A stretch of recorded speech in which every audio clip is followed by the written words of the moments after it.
See, that's what I need when I get flustered. Yeah. I need you to be the pick me up.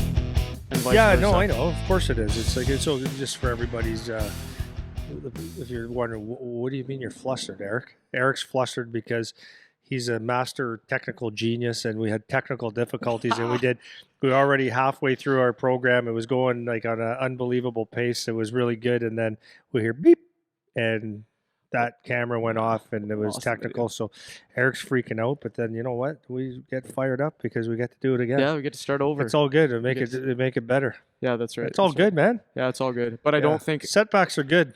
Yeah, it might be because I'm not a technical genius that this keeps happening. Well, to me, you're like Einstein. Oh yeah, but you don't know how to use a keyboard. Yeah. So you can start if you want. Yeah, I'm gonna go shorter than we did the first version though. Okay. Funny thing out here today. I just went to go talk to the office, and a guy was laying down a nice thing, Like a banner sticker. Yeah, banner on the floor? sticker. A couple guys, and guy had plumber's ass. And Plumber's ass. every time I see it, I laugh. Every Yeah. time I see it, I laugh.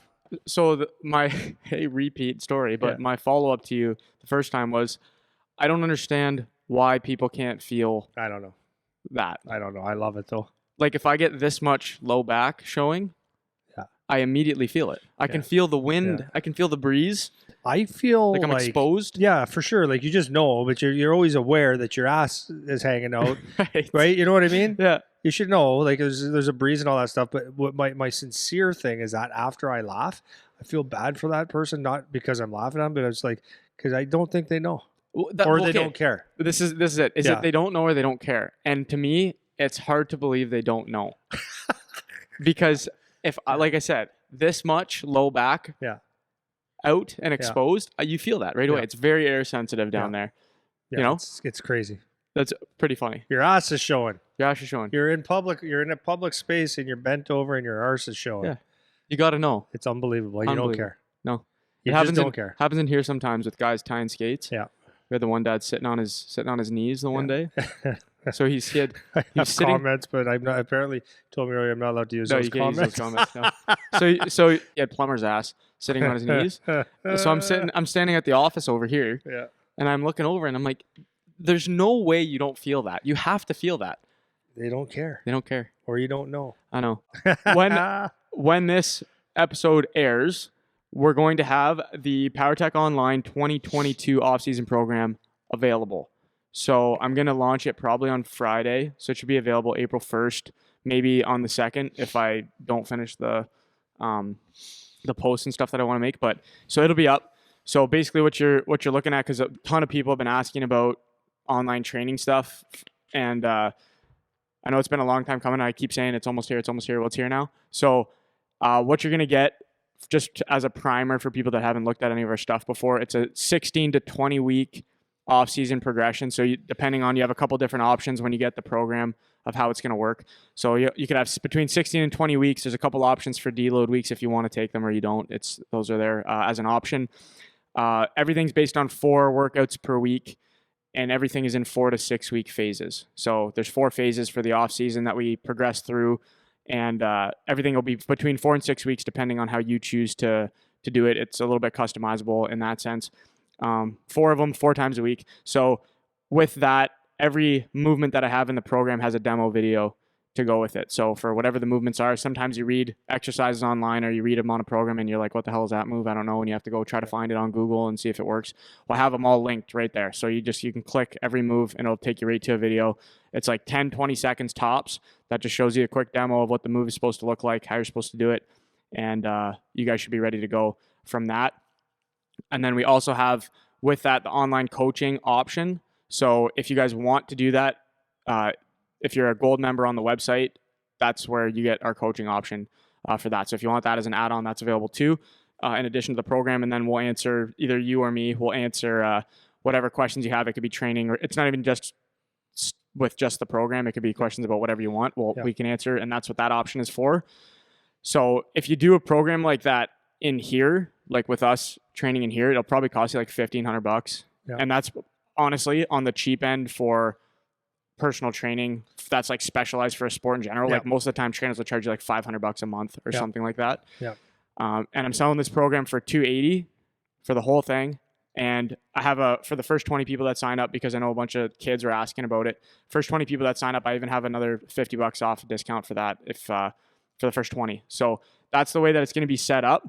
And yeah, so I think that's what I got on that. If you want to throw anything on that. Yeah, I do want to say something about it because I just love how hard you worked at this thing. And just to reiterate, which is a huge word, I want to reiterate how we came about doing this is, obviously Eric's in charge of our fitness here, but we sat down a year and a half ago, basically, with Dalton Prout and Eric and I, and we just put together, like, we all have experience in working out and hockey and all that stuff, but we put together with Dalton, who is a physical specimen, a program that would just make sense for hockey players, but that also would take in consideration that you might be on the ice and stuff like that too. So you can work around your ice times and stuff like that. And it kind of explains that in the program.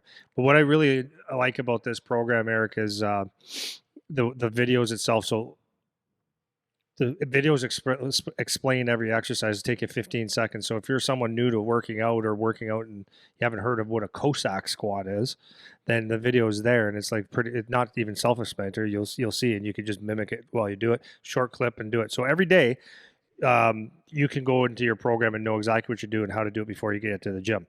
So there's a couple different things that I like about this program as well. Is number one, there's a couple of extremes of people that work out, like especially in youth. So you have the dad and the mom that say, yeah, just go ride your bike and go run and do some push-ups or lift some weights. As long as you're doing something, you're doing something. And it's partially true. As long as you're doing something, that's good. But that's one extreme. It doesn't cost you a lot of money. And then you have the other extreme where you think, well, as a dad, I don't know what I'm doing, and the kid needs, some good workouts, so I'm going to pay a personal trainer.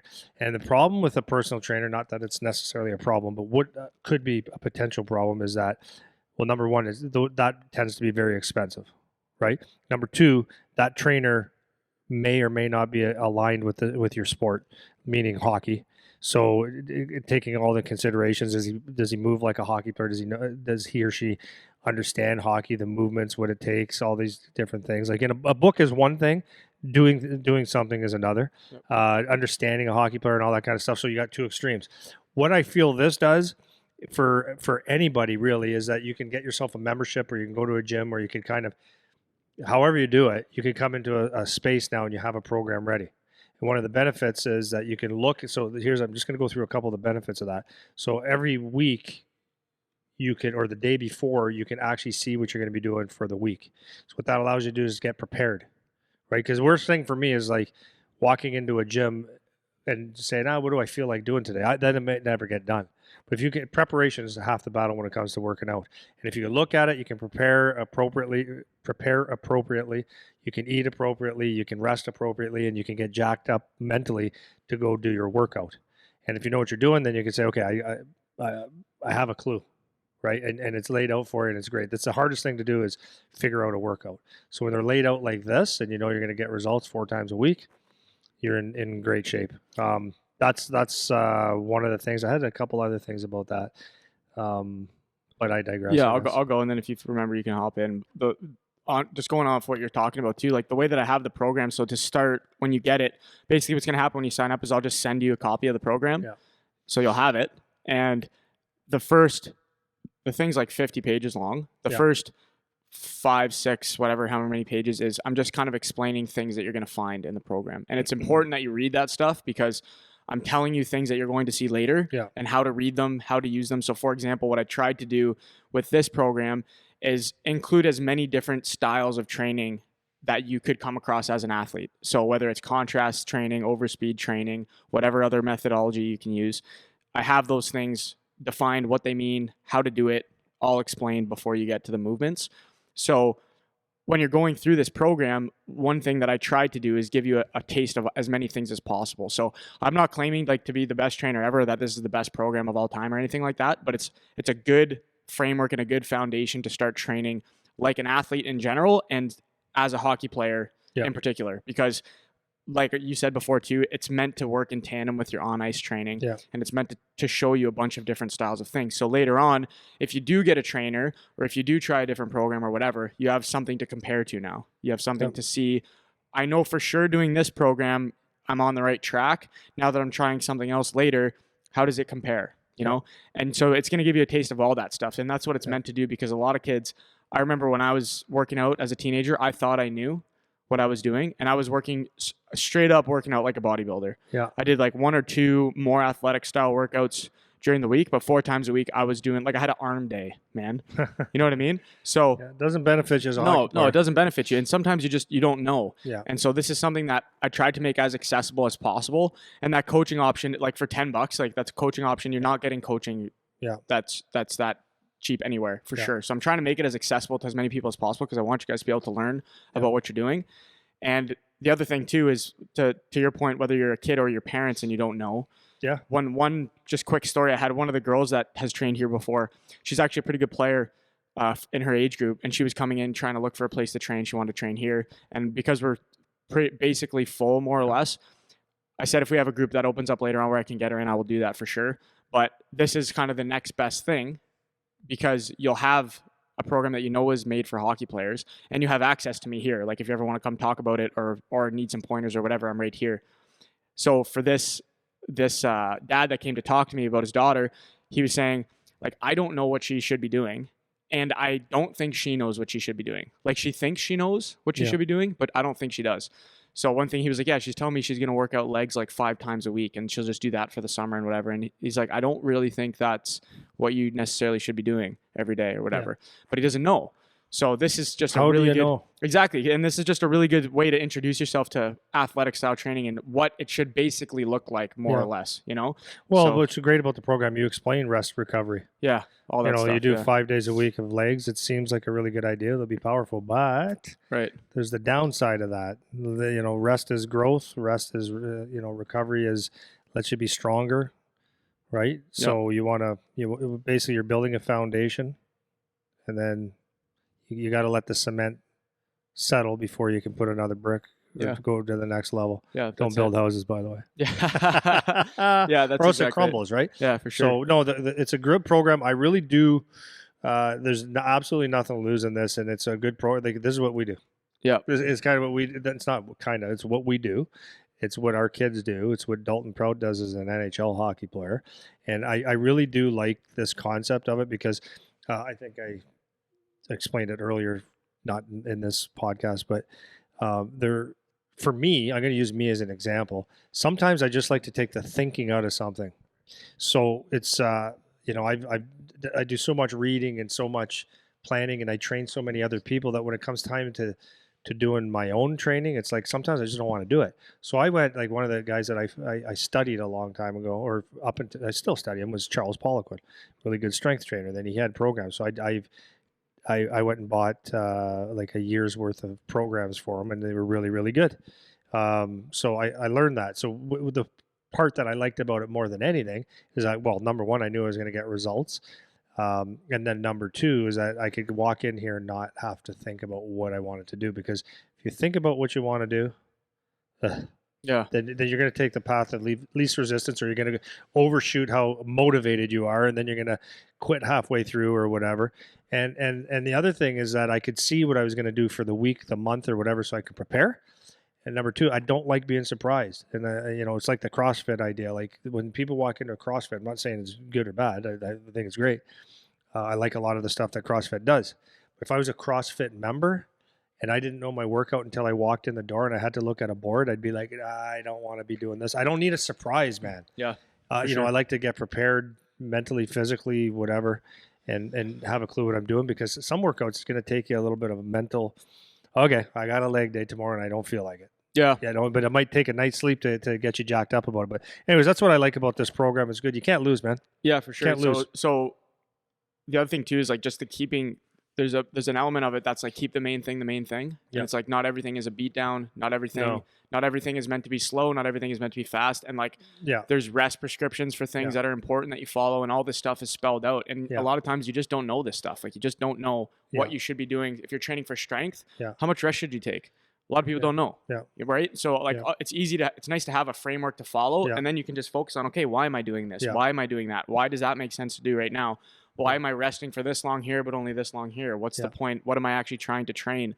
All those types of questions, you can start to Yeah. coach yourself a little bit Yeah. when you're learning about how to do this stuff, so that you don't Yeah. always need a trainer. And that's what the Yeah. goal is, right? To get you educated enough and knowledgeable enough Yeah. about what you're doing that you don't need to have someone hold your hand all the time. Yeah. You know? So yeah, so that's going to be up. So that's all I got on that. So it'll be on the website. All the details will be there. If you have questions about it, you guys can reach out always, obviously. And then we have that other coaching option as well. If you want more guidance through the off season, it's like $10 a month to be a member. And then we'll be here for whatever questions you have on that. So that's what I got. Yeah. Let her rip. Cool. So, funny enough, what did we just talk about? Something about parents not knowing. Yeah. Not knowing. Mm-hmm. So that good segue. Wow. I don't know how we do it. Yeah, it's I good. don't know how we do it. It's just not flows. Like, honest to God, we don't plan this. I know we don't. But we were doing a joke yesterday. How it's funny how we can actually speak about anything for probably 5 hours. So right? funny. So we just talked about pens. Yeah. We were on a 40-minute rant about pens, and we were laughing our ass off. Talking about pens for 40 minutes. You can make anything a podcast. Yeah. So So funny. anyways, I had you had someone call you talking about our programs coming up, and the dad said, I just don't know what to do. And you kind of walked him through some things, gave him some suggestions. At the same time on the weekend, I had one of our very good players call his dad, text me, and then I got back to him just the other day about, because he didn't know what to do. But with this person, they were obviously approached by agents and all this stuff, and they said, what do we do? So we sat down here and I kind of guided them. The parents and the family, really nice family, humble family, that they just don't understand the game within the game of hockey. So I kind of guided them. I said, call me anytime, man, like anytime, and I'll always tell you the truth, and I'll give you my opinion, which doesn't necessarily my opinion is right all the time, but it's at least an opinion, and it's a little probably more informed than a lot of experienced people. and informed for sure. Exactly. And I said, I just don't blow smoke up your ass. Yeah. So if you ask me something and you want the answer, I'm going to tell you the exact answer that I believe and all the reasons why, and take it for what it's worth. If you don't like to listen and you just want to come here to have your ass kissed, don't come. Yep. But if you want to actually know the truth about stuff, then I'll help you out as much as I can. And they've been great. So just in the last little bit, they've had this weekend, they asked a question about their team. They asked a question about a camp that they were invited to, and that was like the gist of it.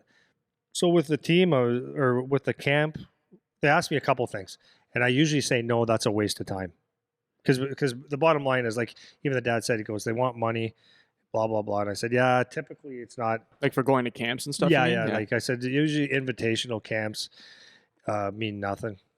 Yeah. You know, like I can invite people and say, I got a whole bunch of OHL guys here or NHL guys. Who gives a shit? Yeah. It's not, and then we're going to promote you and stuff. That's not actually what happens. So anyways, I can tell what's real and what's not. Some of them sound real good, but they never get their ass sore from me telling them the truth. They're like, oh, okay, thanks. We'll scratch that one off the list. But anyways, there was one that came up, and I said, no, that's send me the link. So, because I don't want to give you bad advice. So they sent me the link, and I looked, I go, oh, no. This is a real one. This is real deal. Yeah, legit good. Yeah. It's not a camp. It's a prospect thing. Yeah. Like, no, it's not even that. I don't know how to say. I don't want to say the words of what it is, but basically it's legit for moving to the next level. Yeah. And it's good. So they said, oh, okay, thanks. And so now when they hear something that's actually beneficial, they realize, okay, there are some good things out there. And And you're not I'm not just poo-pooing. Yeah, that's what I mean. You're not always just saying, that's bullshit. They're taking your money, blah, blah, blah. You're not. That's not always the answer, right? Which is important, because there are things that are good and worth your time and quality. 100%. Right? So. Yeah. So this was one. So they're like, okay, cool. And then the other comment was, this kid's a really good player, and he is not on the best team. So, you know, people are trying to recruit him to other teams and stuff like that, and then they start blowing smoke up his ass. The dads, mom and dad's trying to convince them, right? And they're smart. Like they're not the most knowledgeable, meaning not the most knowledgeable about hockey, but they're probably smarter than a lot of people. Smart because they people. ask questions. That's right. They ask questions about it, and they're not dumb. Common sense. Yeah. Yeah, common sense, right? And they could read people and stuff. So, anyways, one of the questions was like, you know, if they want them to move teams, and people are, I said that wrong. People are trying to recruit them for other teams and telling them that, you know, if you're on our team or this, you know, we're going to be better. it's going to be, it won't have to just rely on you more or less, and screw them, like Yeah, all those that's right. things. And one of the comments was, like you're going to get checked so hard because people are going to be, you're basically the main guy on the team, and if we're all over, people play against you, they're going to have guys all over you, and you won't be able to, won't be as good. And I said, that's good. That's the good part. And Dad laughed. I said, no, this is the part that is the most important part, is that you're playing against you're in a really tough situation to be a good hockey player, because the reality of it is, if you don't have that grit that you had to go against, you didn't have a play with a little sandpaper, and everything was easy, then the easy path doesn't work. Sometimes it does, but typically Rarely. the easy path is not the way you want to take it. Yeah. So by playing on what we call super teams, or or a really good loaded team, what it does, it takes a little bit of the pressure off you. And sometimes you don't have a choice, and that is what it is. You got to make the best of it. But when you are in a position where you are the guy on the team, and it's going to be hard every night, when you're going to be used to playing like that. It's never going to shock you when people are playing you hard. Yep. Which, when you get to the next level, some guys are shocked that they didn't have this time and space before. They didn't realize that I might play with someone that's maybe not as skilled as the guys I played with before, or me. And now the load's on my shoulders, and then they don't perform. So if you can get used to the scouts aren't stupid. They're going to watch a game, and they're going to play. They're going to watch the Detroit Honeybake play against the whatever small town population of 30,000. Who's going to win? On paper, right away, Honeybake's going to win. But when you play this team that, they have a lot of good players, and you got a team here that might have one or two that are good, they understand it already. Yeah. Now it's to compete. And if you can get one or two guys that compete every night from this lower level team, it shows, but they're more ready to go to the next level. Yeah, for sure. And that's what that's one of my favorite things to talk about, is that like scouts are not stupid. Like people act like scouts are not paying attention to some degree. Like people would never say this to themselves. They would never say, "Oh, I think scouts are stupid," but that's how they act. They act like the scouts are dumb. So it's like at the end of the game, the scout doesn't just go to the box score and say who scored all the goals, who got all the points, and that's how they do their recruiting. That's not how it works. Like we got a guy that's going into his draft year now, and he's or going to the draft now, and he's a really good player, and he's got a little over a point a game maybe this year on a AAA team, and it's like, okay, if you just look on paper, it's like, what is special about this guy? There's hundreds of players that play AAA hockey that have just over a point a game, but the kid grinds and he battles and he wins in the little areas of the game, and the scouts notice. We sit with scouts and watch these games, and that is what they say. They notice it. They're not just looking for the kid that can score. No. And so by taking the easy path and going on the team where maybe you're going to play with two players on your line that are top notch, or your D partner is going to be a top notch D, it takes a lot of attention off you. Now you have a little bit more time and space. Maybe you get an extra 20 points that year because of that. And now you think, oh, like I'm in a way better position now because of that. And it might seem like you are in the short term, but longer term, it all comes out. It all comes out in the wash after, right? You're going to go to the next level. If you're a high draft pick and you go to a poor OHL team and you're expected to be the guy that starts to turn things around, but you're not used to having that where players are all over you because you're the guy to key on, then you're gonna struggle. Yeah. So it's always better to have a little bit of that element of I have to battle through, because then it turns into autopilot, right? Yeah. It's just a quality you have. You don't care how many guys are on you. You don't care how many hits you have to take with the slashes, the hooks, all that kind of stuff. Guys face washing you at the higher levels. You can handle all that. It doesn't bother you because you've built it into the system now, coming up through minor hockey when it's much easier to do. Dealing with, as you know, I'm dealing with a few kids that I trained that have somewhat moved on. Well, they've moved on, and they're struggling with that piece, right? Yep. They're struggling with, it's not easy anymore, and they were stars. And then what people have to understand, I'm going to go into this a little bit later on, though, but what you have to understand is when you're playing youth hockey, minor hockey, it's not, it's good that you're good, but you're not good yet. And there's a lot of easy days. And the kids and the parents that try to protect and bubble wrap their kids from the hardships of hockey, not the hardships, the grind. Yeah, the grind, man. Yeah, for sure. And trying to make it easy, it comes out and it really, really, really hurts most, not all, but most kids in the end, because it just becomes hard. And if, like I said earlier, it's you don't rise to the under pressure. You don't rise to your expectations. You rise to the level of your training, right? And if you've never been trained to play that hard game, or been challenged like that, I got to stretch to be good here, and having guys on you and constantly checking you, or the game, for us to win this game, Eric, it's on you. You're the only one on this team that can score the goal or throw the big hit that we can count on, right? You don't have to dish that aside. And then, or a coach that, well, the coach wasn't nice to him. He doesn't say hi, and he, man, like, you know, who cares? And then eventually you get one like that. Like, if you don't have that crust on you already, then it's hard. You don't want it to be hard later. Yep. Because what I said about falling to your level of your training is that if your default mode all the time is to wait for someone else to, you know, pull the wagon, or to score, like when the real pressure's on, or when the coach is a little bit hard on you, and if that's when you kind of cower and like suck your thumb, that's your default. That's when pressure hits. Sure, that's man. Your default. You'll fall to the level of your training. And you know, you might say, well, playing the game's not training. Yes, it is. It's like if you've been trained to play on the best team with the best guys, make excuses. Coach needs to like me. My mom needs to wipe my ass still. All that kind of shit. Then it'll catch up to you. And when it comes real, then you're gonna default to your training. That's why, you know, kids, parents, you know, first of all, parents really do understand that sometimes when you watch your kid and it's like we call it a shit sandwich, but I don't even want to say that. But when there's the coach, let's just say in youth hockey, your coach is an asshole. He has kids on the team. All he cares about is his team, and he's got that adversity. Your son is maybe better, and you got that adversity to deal with. It's not just he needs to get, like, yeah, no one wants the guy there, but it's actually something that you got to muck through. And if you muck through it, you're better off for it, because guess what happens when you play at the next level?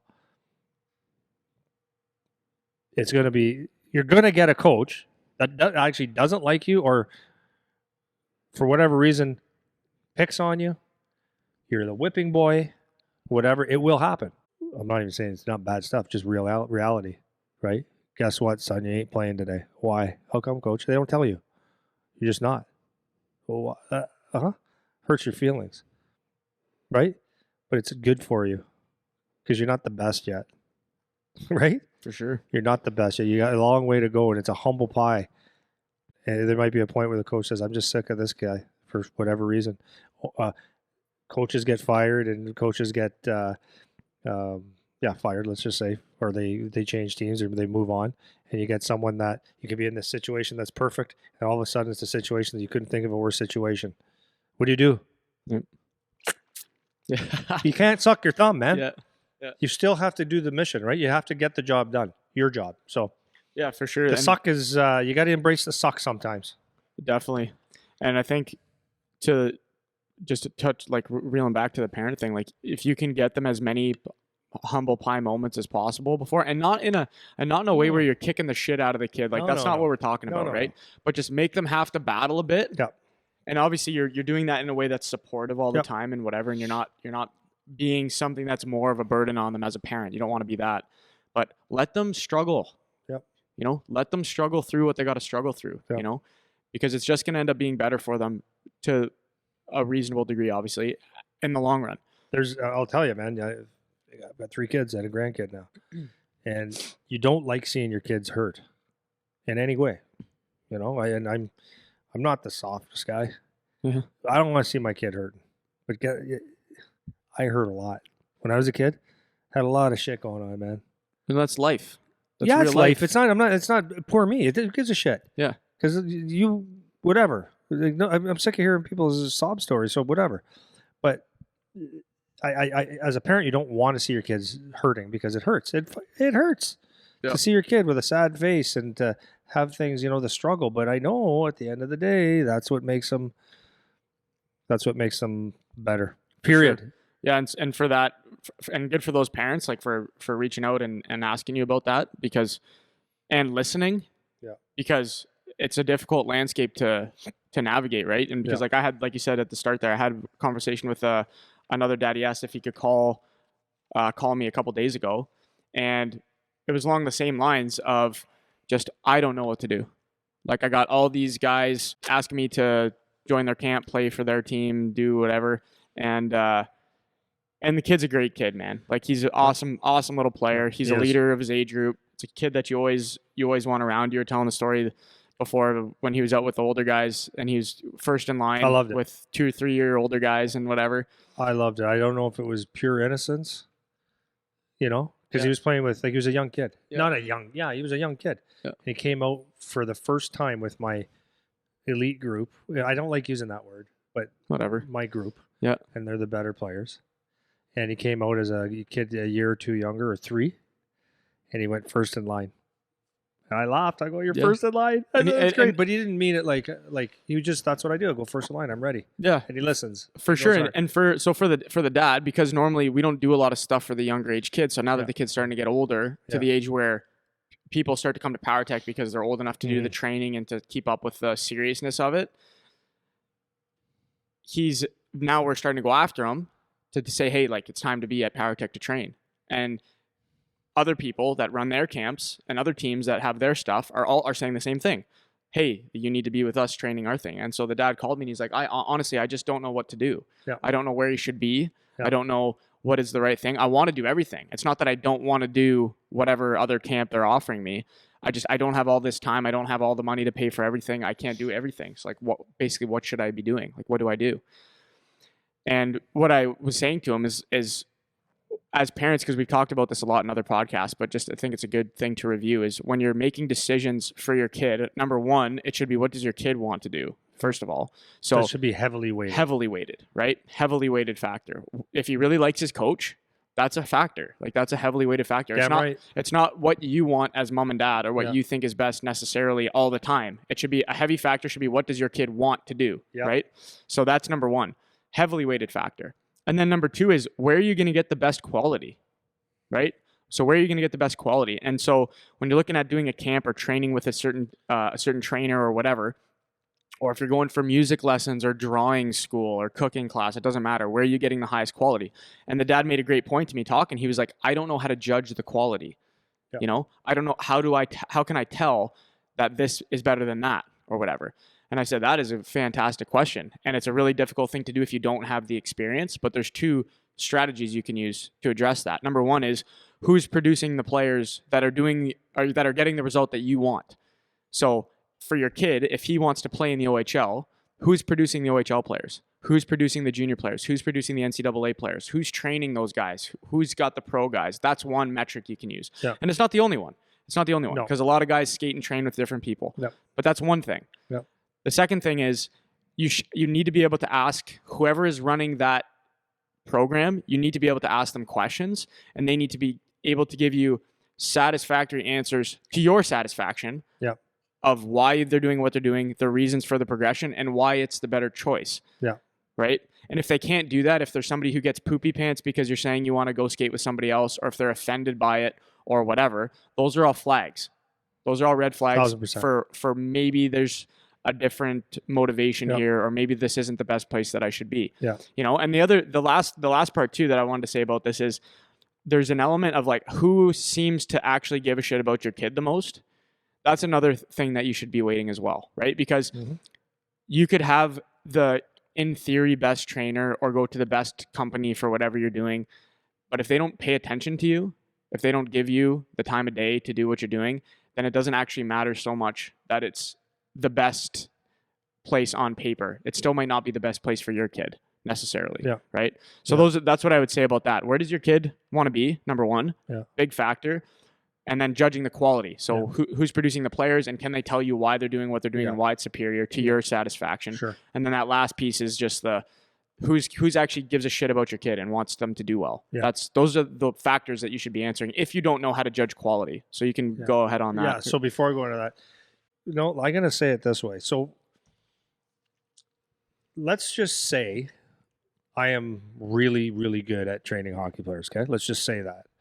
I'm not bad. No, but let's just say I'm really, really good. There's no argument. No one can argue that. Okay. Let's just say that. Would it be appropriate that a 6-year-old, because I am really, really good at training hockey players, is it appropriate that a 6-year-old gets trained by me? Great question. I love this question. Right? Is it appropriate? Well, I'll tell you the answer is actually no, because I have so much to teach that it's almost like I'm a mosquito in a nudist colony, right? I'm so excited to teach, I just don't know where to start. You don't go to a physicist to learn your times tables, right? Yeah. So if I'm sitting there, you say, okay, we got to go to this guy. He's really, really, really good. It's yeah, really, really good, but not appropriate and not age appropriate. Yeah. So you don't necessarily need the best. Some kids will get me right away, but it's maybe too much. Yeah, I think it's more not appropriate for them because it's too much. Yeah, no, 100%. And honestly, as a teacher, as a trainer, it's more frustrating for me too. So do you want a guy that comes out just to make some money? Yeah. Because I could make a ton of money 12 and under, because parents really don't understand the process of what they're getting, and they'll pay for anything. So what is appropriate when you're at the younger level is, as exactly what you said, is a teacher that actually is a good place for your son or daughter to be, where they can learn, where they can enjoy. Because at the end of the day, at 8 years old, if you know how to take hard rims off the wall and put it to open ice, like that's actually not a skill that's necessary for that age. Yeah. Do you know what I mean? Right. Or having the exact proper weight transfer or punch stop jams in the offensive zone, that's not appropriate. That's not even a thing that they need to know. They just need to be on the ice. So a lot of the times when you're young, the appropriate thing is to just find a place where you're getting extra stuff. Because honestly, not to minimize it, because we do that in my company, we do that, but the teaching is not like super intense. It's what it needs to be. Yeah. Right. And I don't want to minimize that, because kids being on the ice and learning those, just having pucks on their stick and skating faster, doing turns and all that stuff, it's important, but that's not a real specific trainer that can do that. A lot of people can do that. Yep. Right. So when you're looking at that point of a parent in a kid's journey through going through hockey, it doesn't have to be the best, doesn't have to be the fanciest. It just, if you want something, you can have it or not. Right. But when it comes to a certain level, meaning when a child recognizes that he's actually pretty good, and the parents recognize that he's actually pretty good, then your thought process on who you're training with has to change. Right. So even though you've been with, like, and it could be with me too. Like, it could be I taking a guy through junior and getting him to pro, and then at one point you might say, you know what, like, I just had a lot of your stuff, and it's at a point now where I need something different somewhere else. Okay, that's fine. Yeah, it's good. But when kids come up and they realize that they actually might have something here, and the game is actually becoming a game, not just the fastest kid gets all the goals and the smallest goalie gets more goals scored on. Yeah. Now you have to actually learn about hockey, and to get you to the next 2-3 years, you don't have to, but it's just another thought process. So what would make sense now? Doing those same drills, going through pylons, doing PEP, whatever the things are, for another 3 months in the summertime, or actually learn a skill within the game. Yeah. Or specific game skill, specific skill. How you're shooting pucks, but are you shooting properly? Are you shooting? What type of shooting are you doing? Oh, you only have one shot, and they're real bad habits when you're looking at it. Now I need to tighten up my game. Right. Yep. So now your approach to your trainer needs to be different. So when you were saying about, I'm the dad saying, I don't know what to do. It's a legit question. I get that. And the thing is, we have to, as as parents say, okay, what's best for my kid and all that stuff. But also we have to be able to tell someone that like, it's time to move on. It probably will be, right? Yep. Because at this point, we're not getting any better. Don't worry about offending people, because people that matter don't mind, and people that mind don't matter. Right? For sure, man. And you have to remember that. Like, if someone actually truly cares about your kid, like, and I'll just reverse it. I can be a jackass, and I could take everybody, right? Our company. Mm-hmm. And if I want to be on the ice 24 hours a day, I can do it. But if I actually care about somebody, and you've heard me say this to people all the time, is that if someone matters, I don't mind if you're going to go somewhere else, because it's not my place right now. You go train somewhere else. I'm not offended by that. And if and the other thing is, if you find someone that is better, that does a better product, that you like more, that you get better results, and you can tell me that to my face, I'm fine with that. Do you know what I mean? Yeah, because then And it's on you. You got to do a better job. I got to be a better trainer. Yeah. So it's appropriate. So I would say never worry about offending people, because if they matter, or you matter to them, they won't mind. They might be a little bit hurt because they thought they were doing a good job, but that's hey. You want to be in business, you got to be good at your business, right? Yeah, and why are you training? That's the other thing. Well, right? and then why are you training? Are you training to be friends with your trainers and all that stuff? And it doesn't have to be that you are totally cutting this person off and now I'm never going to talk to you again, whatever. There's a lot of ego stuff that goes on with the training thing, right? And with the trainers in particular, there's a lot of ego that goes on, where like people get all butthurt about this guy left me now, like now I'm mad at him and all this kind of stuff. And that's not the way that it should be. No. So if you're the parent and you think someone's going to be mad at you or offended because you've been with them and now you're moving on or whatever, that's on the trainer. That's not on you, because you need to make sure you're serving the purpose of the training for your kid. Your kid needs to make sure he's training in a place that's serving the purpose he's after. And if he's just after like playing hockey and it's fun, and he's just looking for some drills and some stuff to do through the summer as activities, that's fine. Do whatever you want. It actually doesn't have to be that serious. It doesn't matter. Right. But if the goal is not that, if the goal is something else, where you want to move on to a higher level, or you want to move on to this, or your kid has this goal and this driver, and that's what they're pushing towards, then you need to make sure that what you're doing is aligning with that, right? Yeah. You want to be facilitating that goal, because they're willing to put the time in. They're willing to put the investment in, right? Yeah. And if you're selling them short by not picking something that's optimized for what they're trying to do, then that's just a place where you're missing a little bit, and you don't need to be missing in that for that reason, the reason of, man, I don't know if I want to tell him that I can't do this or but the thing is, you have to look at it as like, people are in businesses, right? People are in business to make money, including me. I'm not going to sit here and say I'm a it's charity. It's not charity. I do this to feed my family, and I'm not going to lie about it. I never have. Yeah. But and some people that we don't get people that leave. That doesn't happen very often. But someone was too. It's like, it's fine, because I look at it this way. I've always said this. I don't deserve $1 if I can't be the best in the world at what I do, or think I could be the best in the world at what I do. I don't think I deserve $1. That's my opinion. That's how I've always judged myself. If I can't go on the ice anywhere in the world and be as good or better than anybody that's on the ice as far as training goes, then I don't deserve to get paid. So if someone comes up to me, like if I go to a restaurant, which I have a friend that has a really nice restaurant, started off really nice, and it's still very good, but I don't like it. And he's a friend of mine, and you've ate there with us a couple times, and as a friend, I don't like what he's become. Like within that industry, the food has dropped a lot, and the service is horseshit. So I don't go. Why? Not, is it because I hate his guts? No. Should he be offended? No. Do a better job, because I got to spend my money somewhere. Mm-hmm. And you're my friend. And that might sound really bad, but you're my friend. And in business, you have to do a good job. Period. Yep. So yeah. Anyways, I don't understand people getting offended, and don't worry about offending people. Yeah. And I know that sounds very maybe callous to some. It's also not. It's also not a license to be a jackass. No. Right? But what I mean is like you do it in the right way. Just say, you know what, we're just going to try something else. We're going to try this because I think at this time it needs something different. People have said it to me. I said, yeah, go. I'm going to try something else. Go. Anything to add? No, I'm good, man. I could go on. I could talk about that for a long time, and I know we got off track. For sure, but that's all right. Yeah. So for the right, we're going to kind of actually branch off talking about kind of along these lines as well as the kids start to get older and moving on. Yeah.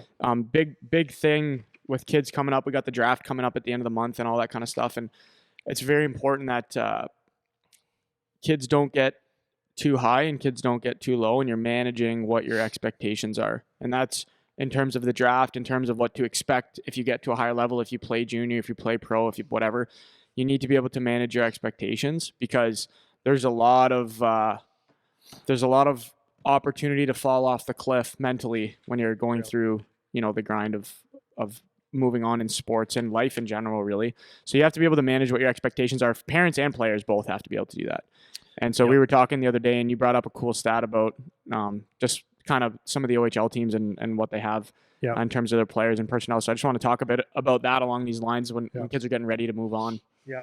So how this came up is my wife 3 days ago sent me a newsletter that I sent out when 2013, so the year before Ecky's NHL draft. So and he was in the newsletter, like all the guys were in it, and she was just, because every year I do this, I was doing this, I'd write a note to all the kids that were in their draft year, basically warning them not to get too fired up, except for Aaron Ekblad and Matt Bumple and Zach Cassian and the few people that actually get, that are going to go high. And it's because I've seen it year after year. And so for the American kids, it's like not necessarily as applicable, but it's the same shit. It will be at some point. Yeah, at some point. NHL draft, college, whatever. Because people would come in here and they tell me, oh, he talked to this team and this team, so he's going there. And they said maybe the third round, first round, second. Yeah. So I've always tried to get people to understand that it's later. If they say, if someone says they like you, they might. Someone says they're drafting you, they may. It's not a definite. So but you have to be realistic as a parent. Like, just really be realistic. If your son is on the ice and he's like pretty good, and people are telling, and you think that there's a really good chance he's going to get drafted really high, then probably not. If your son is bottom of the barrel of your team, or the bottom half of your team especially, there's probably no chance, unless he does something like really phenomenally well, but that's probably not going to happen. Yeah. And if he's a top guy in his team, well, that gives him a chance that maybe, but it doesn't mean he's a top guy in the whole draft. So it's about managing those expectations, because I've seen people devastated on that. I don't want to sit there for too long. The bottom line is the parents should be the first line of defense for the kids. So like, as Charlie, like I had a pretty good idea for probably a year and a half that he would be where he would get drafted. Like, not where, but in that range he would get drafted, and he was in that range, but he was at the little bit later range of what I thought. But through that process, I never said that, oh man, yeah, for sure you're going this high. I said, you never know. You don't know. You got to keep playing hard, all that stuff. Worse things have happened, blah, blah, blah. So that he had nothing to be disappointed about at all. But if there was any, it was like I had velvet on the sledgehammer before it started. So parents you need to have conversations, and just, that's where I've seen kids, man, devastated that they didn't get drafted. They got drafted in the late instead of early, and they think it's over. So anyways, I wanted to sit on that. So let me jump in quick, because I had one kid I remember that I played with was a good player, and he had exactly that situation happen to him, where he was supposed to be in this range and he didn't go till much later on. And I was there with him when it happened, and you could just see the slowly deteriorate his level. Pin in the tire, and the air is coming out. His level of enthusiasm, to the point where by the later round that it got to, but just before he got drafted, he just didn't care anymore, and he was like, I don't even want to watch it. So he went downstairs. We were playing mini sticks while the draft was going up, where he was sitting in his chair like this for the first 2 hours, 3 hours of the draft. Yeah, and he was expecting and he had clearly not been prepared for the fact that it could be not what you think. Yeah. And I don't necessarily blame, kind of blame the parents, but maybe they didn't know, but just they didn't do a good job of preparing him for that miss, which it's not a miss. That's the other thing, right? But here's the thing, and I think this is the best way to go forward with this, is that the OHL draft, college, whatever, OHL draft, NHL draft, and college, getting a scholarship, is where the rubber meets the road for people. Okay? So when you're in Ontario at 16, every kid, and even if you want to go to college, every kid wants to get drafted. I've got kids that said they will never play in the OHL because they're smart and they want to go to the NCAA. Yet, when the draft came, they were waiting for their name because you're getting recognized, right? So for the first time of your life at that 15, like that U16 level, scouts are watching you and it's on your mind, parents' mind, and people do weird things to think that they're going to get noticed or whatever. So, but then the rubber meets the road. So that's when expectations are actually met or they're not. And this is where it can be really devastating for people. But so the expectations going in, this is where parents and kids, like I just think that you have to play the game and do it as hard as you can and have a reasonable expectation. Like, I'm not saying don't think that you can go anywhere because that would be stupid, but you have to have like equal to your dreams. It has to be work. It has to be commitment and all the things that go with it. And then you have to be a good hockey player on top of that. But now you're getting actually judged, and you're getting judged for real. Like when you come home after a game as a kid, and mom and grandpa and all of them say good game, or even your coach for that matter said, "Oh, we played well today." It only means so much, because at the end of the day, you're looking for someone outside of this world to say, "No, we think this much of you, so we're actually going to select you here." Mm-hmm. That's when you're validated, like, "Oh, I did well," right? And when you're not, it sucks. So it's like what we called that is just managing your expectations. Yep. It's important to do because getting drafted is one thing, making it is another. So as I'm watching my son in the OHL and other parents and people that I know that over the years, the frustrations that they get, they're unreasonable. Unreasonable. To think, just number one, for some people to think that they should be drafted high is unreasonable. You're just not a good enough player right now. The next thing is like to actually get drafted and to make it. People don't understand how big of an expectation that is. You need to manage it, and I'm going to go through it in a bit. And then to produce is a whole different thing, right? So I just did a little thing, getting drafted. Like people say it so loosely, right? As long as they get their school paid for. You know what that means? Yeah. Or just get, play a couple years in the whatever. Okay. So I just went through, so Eric Wellwood and I talked about this a lot, like when he was working with me. And it's just like, when you go to the OHL, and this is back when I played too, when you go to the Ontario Hockey League, and college is no difference. I did a little newsletter on that about a year and a half ago. How colleges, you think that they're hard to get scholarships. Yeah, they are. And they don't just take kids from the States. They take them from Canada, take them from Sweden, they take them from Finland, they take them from all over the world. So they're looking for literally the best hockey players, period.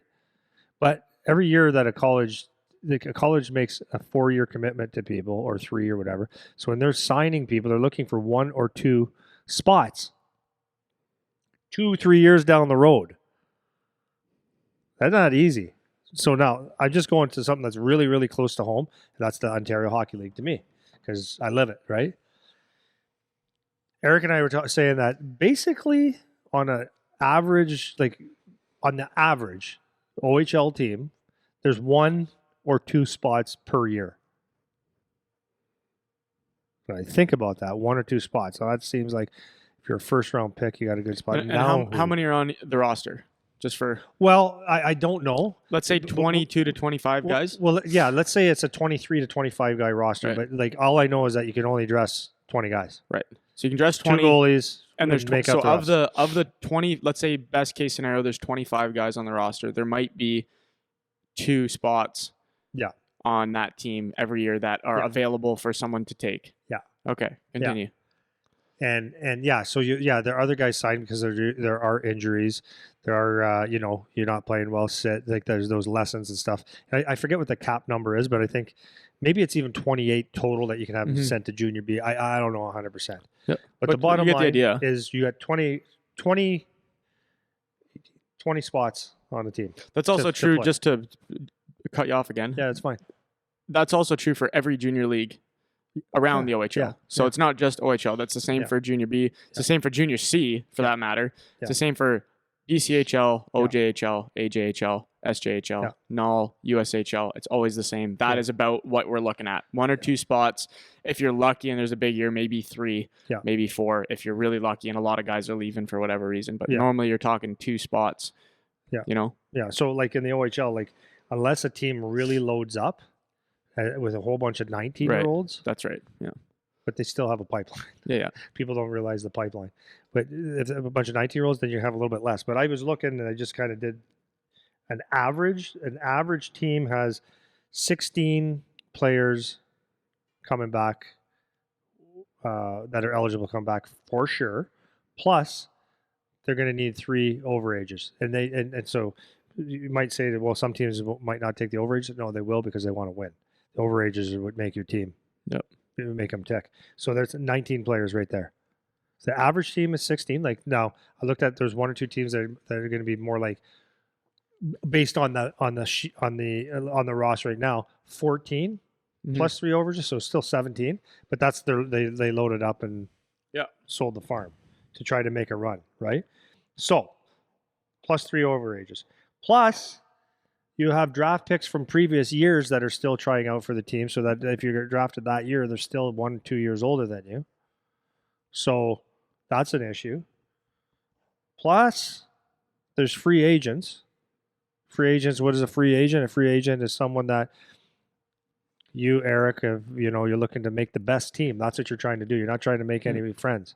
Try to make the best team. And you saw this kid in Milton, Ontario, that's 6'2", that no one's really seen, but I really like the way he plays because he's rough and he's tough, and I think he could beat the head off of some guy's shoulders. And I like that's that. how I got invited to camp. Free agent, right? Yeah. So you were a free agent. So then there's those guys that they never had they never had anything given to them. That when they come to camp, they actually might beat your head off your shoulders, and people like that. Just so you know, right? Yep. Most guys that come to free agents aren't like kind of hungry to play. They're just like really, really hungry to play. So they have a different element. Free agents, and then you have Euro picks.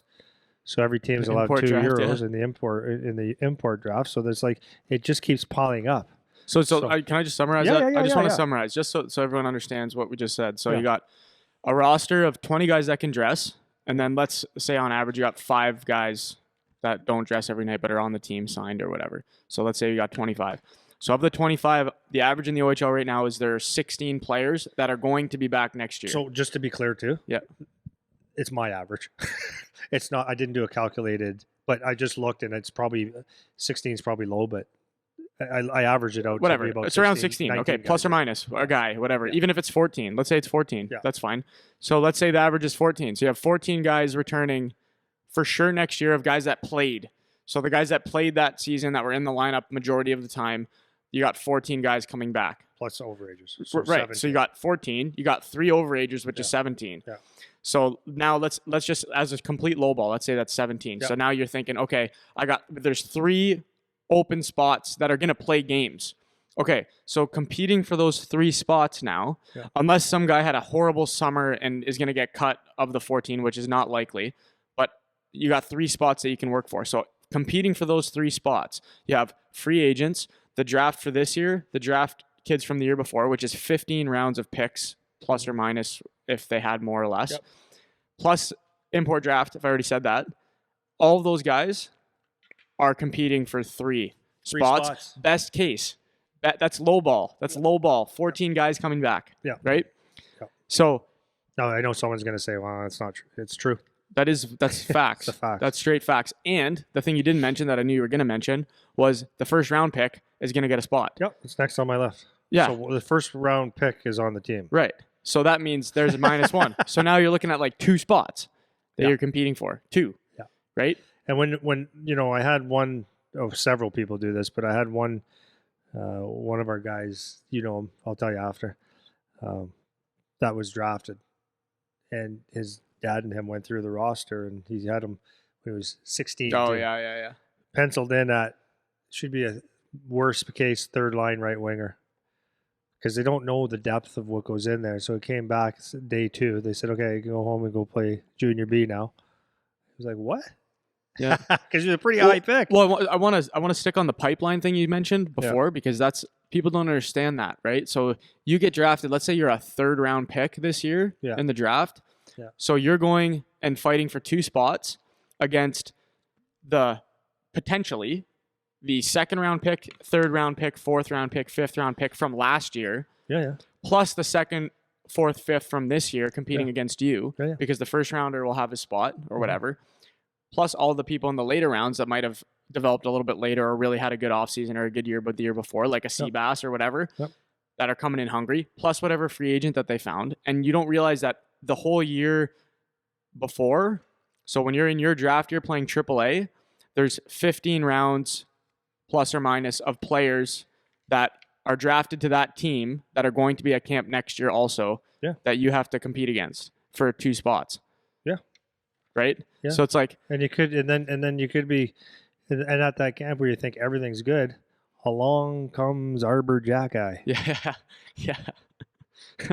That's right. And everyone goes, "What the kid's huge. He's great." Yeah. Oh. Yeah, didn't see that because he was a free agent or was he a pick? Free agent. Yeah, one of the best D in the OHL, signed with the Montreal Canadiens. I'll go into that after, but along comes the free agent that didn't see that guy coming. No one so saw don't that forget, coming. like when you're players, when you're parents too, and you're getting into, again, going back to the managing expectations thing. Don't forget how many guys are in the pipeline. It's not just the guys that are in the roster, you know. And so this is the other thing is, like, I'm just taking the Guelph Storm for example, and I'm just throwing this right off the top of my head. They've had they have some high picks, but they also, just in Charlie's draft here, they signed, and it's mostly for the next year, but they signed, I think he's a 6th round pick that's got some games in this year because of some injuries and stuff. 6th round pick. The 6th round pick. What happened to the 3rd round picks? The 2nd and the 4th. You see those guys leaving all the time. Like the kids on the team, on Charlie's team, that are a few 8. Well, actually, we just have one of our local guys that signed with Guelph, 8th round pick, and I think there's 3 8th round picks on that team, and a 9th. Yeah, 5th. Bowman's a 5th. Yeah. Yeah. So, just because you're drafted early, you still have to get there, and it's not because your number does not give you the spot. Yeah. Guys come out and they're ready to go. Yeah. Yeah. And at camp, I'm telling you, man, there's some guys that, they hung around and. Hey, they're close. Yeah. And they can come next year. Well, and so just to play the other side of this before you continue is, like, we're not saying don't think you have a shot either, because it's like we use Seabass all the time as a guy. So it's but my point is that I said that 8, 9 rounds because they worked on the free agent. You can get there. Right. But I'm just saying I don't want it to. Yeah, it's just hard. That's what I'm saying. I'm not saying don't think you have no chance and shouldn't work for it and whatever. Make sure that's not the message you're taking from this, right? We're just trying to shine the light of reality on the situation, right? That's all we're trying to do. You can make it. Yeah. Seabass made it, 12th round pick, right? You can definitely make it. Yeah. It's not a question that you have a chance to make it if you get drafted. You definitely have a chance, but just understand the reality of what you're competing for and what you're competing against, right? Yeah. So you can make it, but that was my next point, actually. Just because you played this year doesn't mean you make it next year. Yep. So a lot of people would say, "Well, no. I just on Charlie's team, I've seen guys gone. Guys that have worked here too. Gone. Like one of our guys played Ottawa, finished his career. How many guys finished their career in Junior B? Yeah, a lot, right? That happens all the time. They played their first 2 years or whatever, and then they finished in Junior B. Or exactly. Happens all the time. You have to manage these expectations, and the point is that you have to work your ass off all the time. I look at my and you might be on the team. So like in a perfect world, right? So like you get my son's a first year guy. So does he get first year minute or first line minutes? No, he has to earn everything he gets, and then sometimes he earns it, he still doesn't get it. And that's the confusing part for him, right? That's confusing. And I'm sure and the other kids I talk to all over the place, I've been doing this for years, but I did good and I did this and I did that. And it's like, it's just, but there's no answer. So you could do everything right and you think you earned something, but you still didn't earn it. And then it's confusing. And you're sitting there, well, what the hell's going on? So, okay, so you do that for your first year. So when I go back next year and I did everything right and I made a lot of progress, coach says he's happy with me.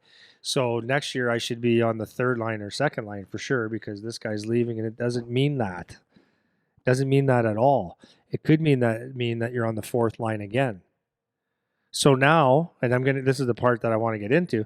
So now what happens to our attitude? If you know that you're 17 years old or 18 years old and you've been on the fourth line for 2 years or 3 years, what happens to the attitude? Now, do I want to get traded? Is it going to be better somewhere else? Yeah. So do I want to get traded? Do I call my agent? Do I, suck my thumb? Do I shit my pants? What do I do because it's not going my way? Because I'll tell you, I'm just being honest. This is the go-to. This is what I'm saying. That you fall to the level of your training, and if you're training, your default mode is always to be poopy pants. Something's wrong with the system. Screw them. They're screwing me. This isn't right. I need to get out. Then it'll always be that way, man. So you might have to be on a fourth line, or a guy that gets scratched every now and then might last more than 1 year. Is it fair? Actually, it is. It is what it is. This is hockey. It's not a love fest. Yeah. You know what I mean? Yep. And your coach might be year 2, year 3 might be harder on you than you were before because you're not getting it, man. Or you're for whatever reasons, or you are, and it's a good thing for you. And you don't know. So all these things come into play. I'm watching guys quit because things are too hard. I've seen it so many times. So just because you made it the first year doesn't mean you're going to the second. Doesn't mean you're moving up a line. Doesn't mean you're never going to get scratched again. Yeah. Right? It's all those things. Yeah, and it's funny because some of these guys that are playing high level, man, OHL hockey players are talking about, oh, the coach doesn't like me. I'm not coming back. I'm making sure I play a different position like we were talking about. And you think you go somewhere else and it's going to be better or different or whatever, but the grass isn't always greener, man. Everyone always thinks, oh, if I just moved somewhere else, or if I just got into this position, or if I just that, it would be better. And it's so easy to think that, and it's so easy on every single team. It's always the same comments from parents, from players, from coaches. It's always the exact same complaints. It's always the same. Yep. And that should be a clue for a lot of people, a lot of parents, a lot of players. Yeah. Like everyone always has the same complaints about everything, So what does that mean? What does that mean? Because if you think that you're just going to make a change and jump ship to another team or ask for a trade or whatever, it's not always going to be better because it might actually be something you're missing because it's just really hard, man. Yeah. It's just really hard. One more story. I had one guy who, was playing for a team and, was having a hard time because he's like, oh, I don't think the coach likes me. He's not using me properly, blah, blah, blah. Asked for a trade, got traded. Talked to him last week. Oh, I don't think the coach likes me. Right? Yeah. And it's like, okay. So twice in a row, it's the coach. Yeah. Right? So, and maybe it's the coach. Coach. And sometimes everywhere you go, if it stinks everywhere you go, it stinks. Might be you. Yeah, you might be the one that stinks. Right? And maybe you need to... Maybe you need a little reality check of what exactly we're focusing on, But the thing is that this is not a negative thing. This is I want to be the realistic part of this is this. If I told you at 12 years old, major peewee, right? What is that? U13, U12, something like that. Yeah, U13. We're going to call you up. You got a call from the major midget team. Okay, parents, seriously think of this. And kids, too, that struggle with ice or the reality of this. I'm going to call you up to the major midget team. Would you be excited or would you be, what? Most people would say, what are you talking about? Major midget? Yeah. It doesn't even make sense, right? What if you're minor band a major midget? Still, it's like, what are you talking about? Well... in the Ontario Hockey League, and the NHL has no age limit, right? By the way, except for your starting age. But in the OHL, that's the same jump from if you make it as an underage and you make it as an underage, you're gonna be playing guys. It's the same age gap as a peewee to major midget U18. Yeah, and obviously it's not a perfect analogy because the physical part, but the age gap. It's not, but it is, and I mean it like this because. We're talking about expectations, okay? So you're expecting to go on as a 16-year-old or a 17, like let's say an underage, get drafted, make a team as a 16-year-old. So you're expecting to go and make a team of 19, 18, 19, and 20-year-old kids. Mm-hmm. That's a big task. If you just undress that and just say that's huge, no matter who you are. Yeah, I agree. Right? Yeah. It's huge no matter who you are. Yeah. No matter how good you are, how physically and mentally strong you are, that's a huge jump. Okay? Yeah. So then you get kids complain, like, right? I hear parents, I got my own kid. My wife will watch a game and goes, I think Charlie could have, he's not battling like he used to. Yeah. Because the kid's 21. And it's not, but it's not big. That's not an excuse. No. It's just, that's what happens. And now, from the coach's point of view, it doesn't matter if you're 16. You're going against the 21-year-old. You have to compete, or else you don't play on my team. That's right. Yeah.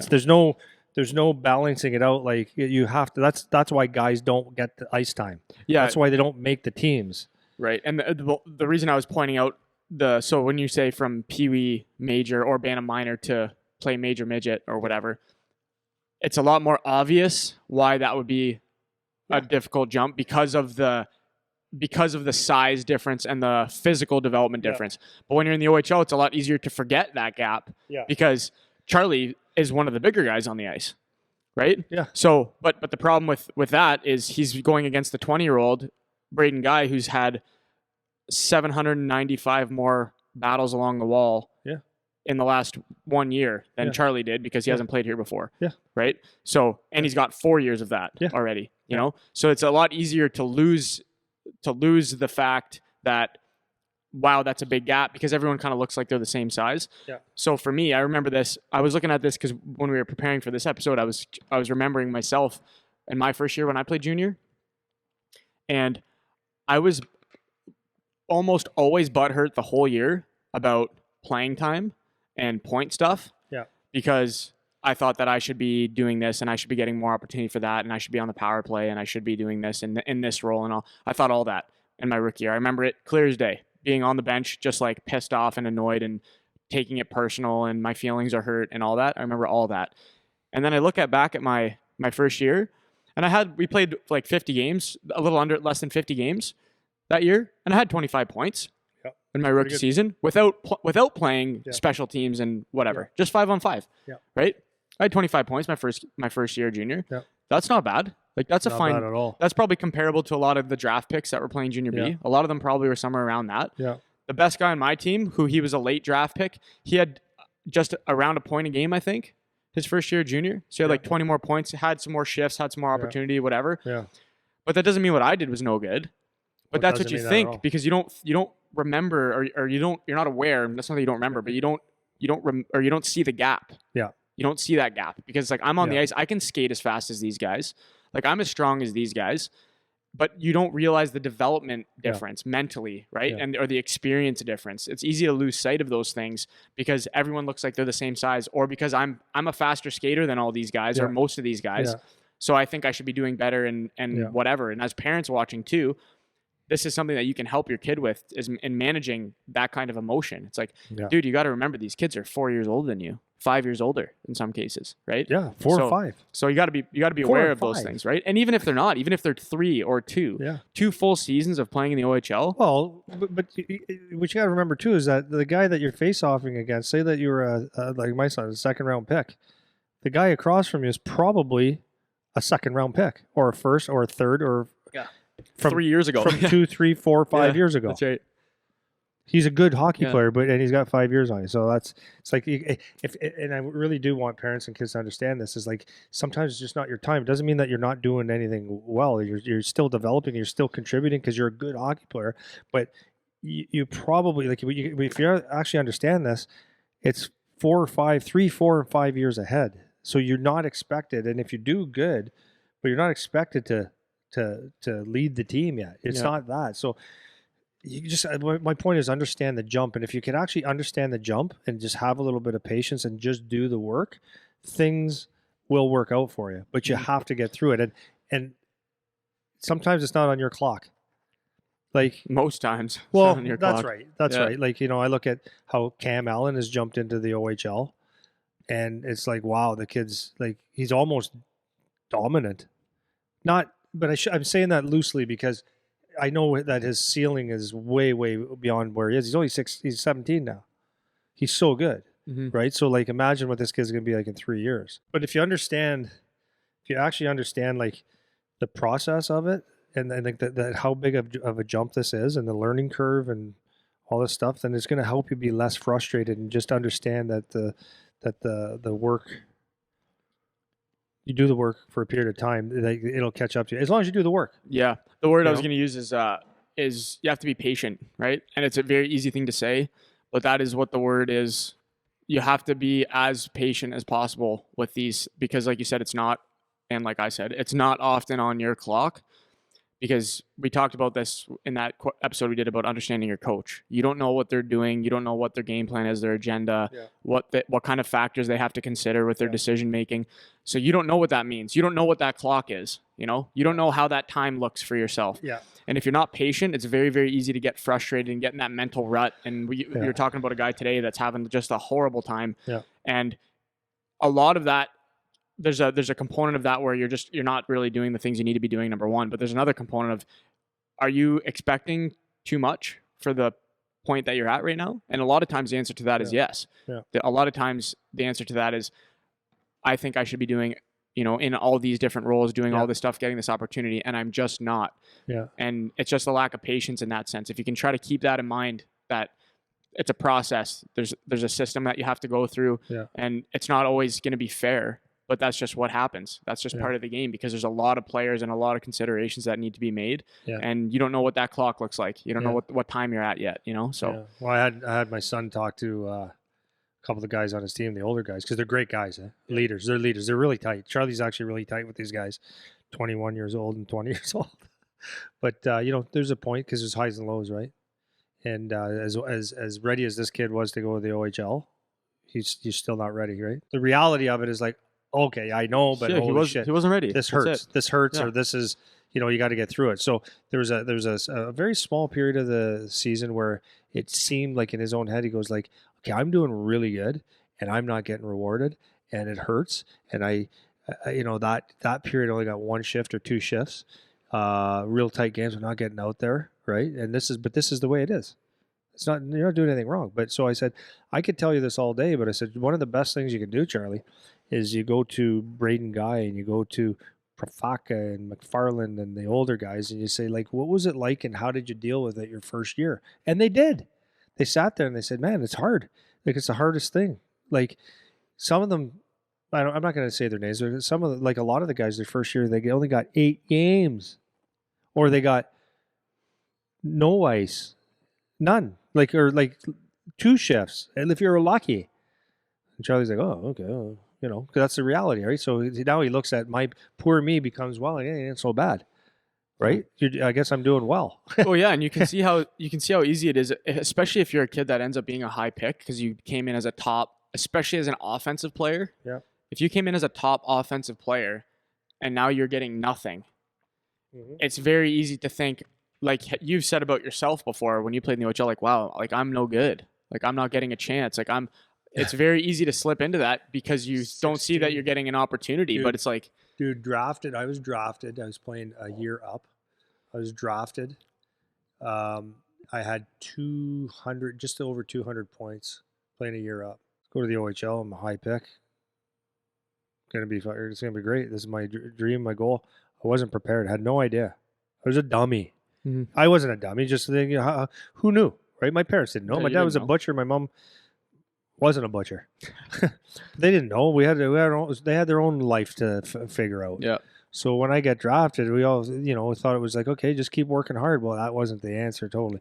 But the mental, I didn't know.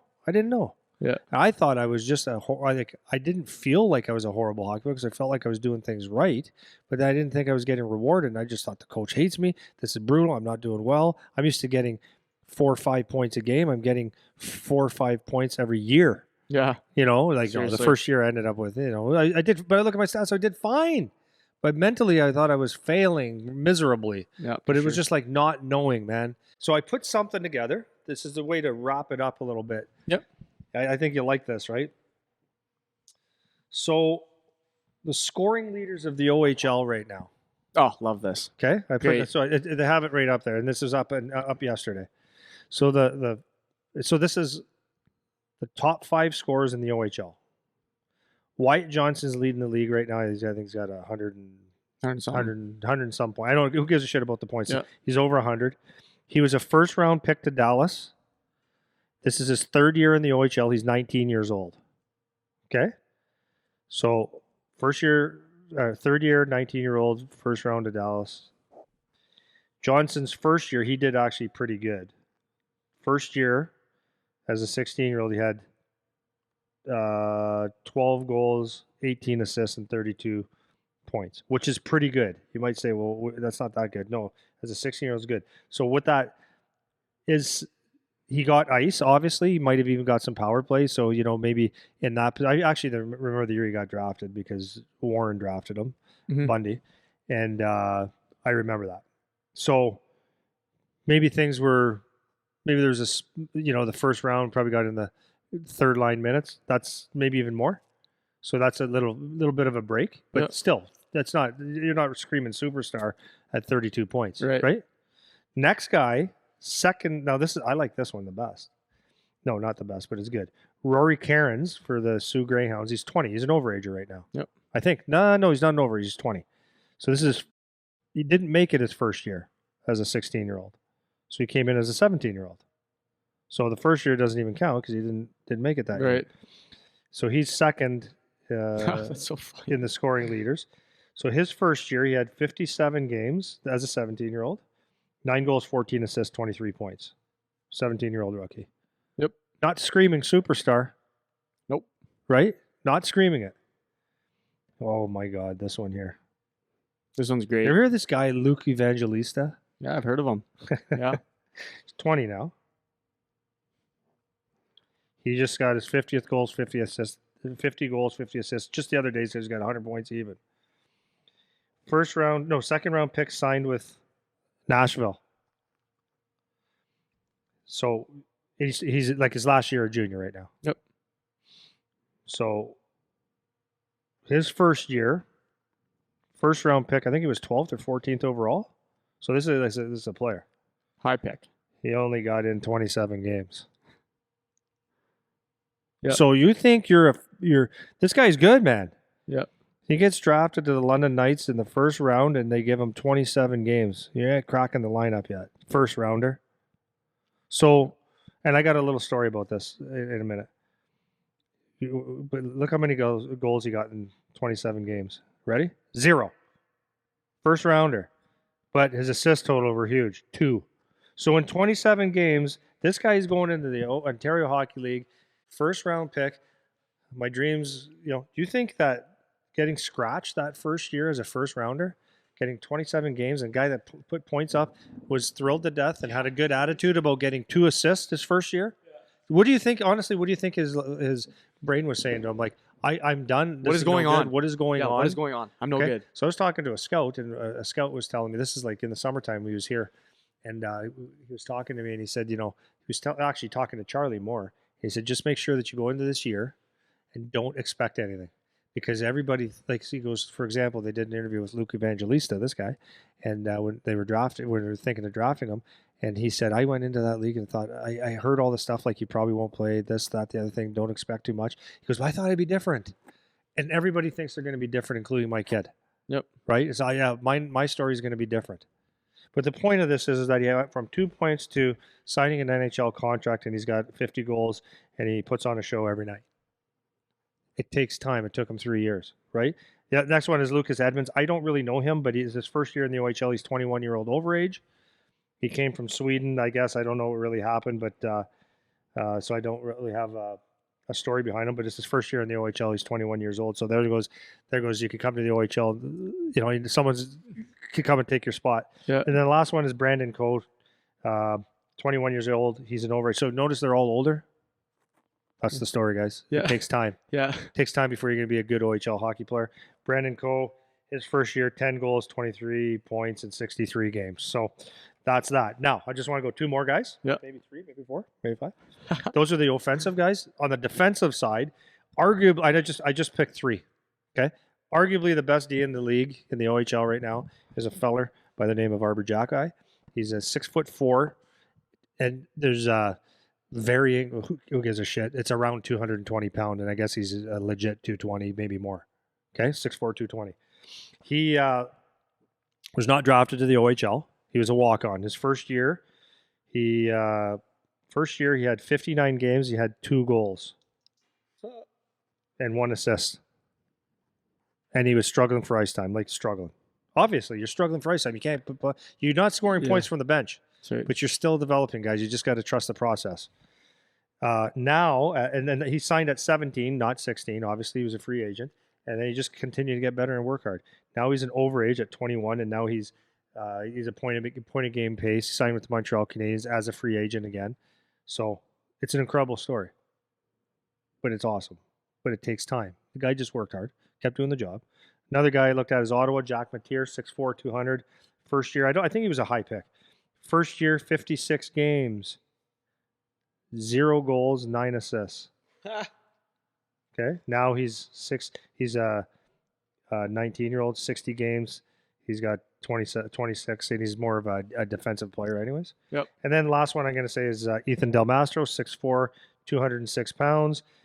Drafted, I think he signed with Chicago. 19 years old. He won't be in the league next year. First year in the league, 57 games, 0 goals, 7 assists. Now he is 63 games, 44 points. Yep. The point of all that is that, when you look at it, when you look through life through a straw, you only see what you see. You have to open it up, look what's around you, and really understand, have the patience, and get through it. Yeah, and I think don't do it with a poopy shit attitude. That's right. Do it. Yeah. You made a kind of a point in passing there when you were talking that you're still developing, even though your numbers don't look like it, right? So that's a huge point, because people don't see that. You can't see that you're developing. It's an invisible thing, right? So if you, Evangelista has 0 goals, what do you have? 2 assists? 2 assists and played half the games, not even half, right? And now he's one of the top players in the OHL. Can't get him off the ice.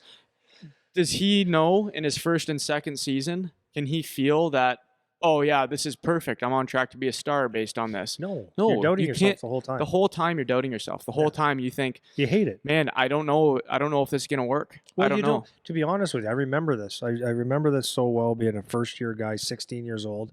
And it's like you almost sat there, and it sounds awful, but you almost sit there and you go, well, I hope we don't win in a way. Because you actually don't feel for sure totally part of the team. That's You're right. just there. You know what I mean? You get your 3 shifts appeared for, and on a good day you get a regular, but you're not getting power play, you're not getting special teams. You don't really feel like because you go there as the guy that's always been counted on to someone that you're a grocery stick, and the coach, you look up and you go I'm here, and you go, yeah, I know. And that's a real feeling. Yeah, that's a real feeling. That's such a common thing, and that is just the truth, because that ego piece plays into it. It's, I only want us to be successful if I'm also successful. Yeah. And it's easy to think you're not successful when you're in that position, when you have to sit the bench all the time, or you're getting scratched, or you're not getting any points, or you're not playing the role that you're used to playing or normally playing. Yeah. And I just really wanted to shine a light on that, because he just totally in passing made that comment, right? So this is the important part, and I told Charlie this before. I go, the most important, I know it sounds so minimal, right?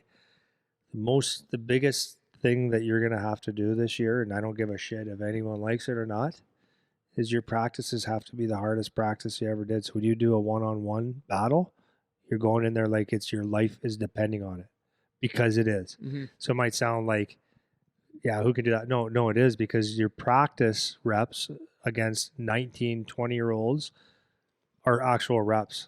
That's where the development is. Yes. So just make sure you guys pay attention as you start to get to the older ages. The development is happening. You just have to be patient. You have to be willing. You got to take the licks, because if you think you're going to go on and be McDavid, there's one McDavid, man. There's a handful of guys that don't go through that process. And most of the stars, most of the guys that go on to play in the NHL and have long careers are guys that went through the same process and had to take their licks until they got there, Well, so, as I said earlier, it's the crust. For the odd guy, they step in the OHL, and it just happened to work out that the first year didn't have to sit the pine all that much, and it just worked out. But that doesn't happen very often. Yeah.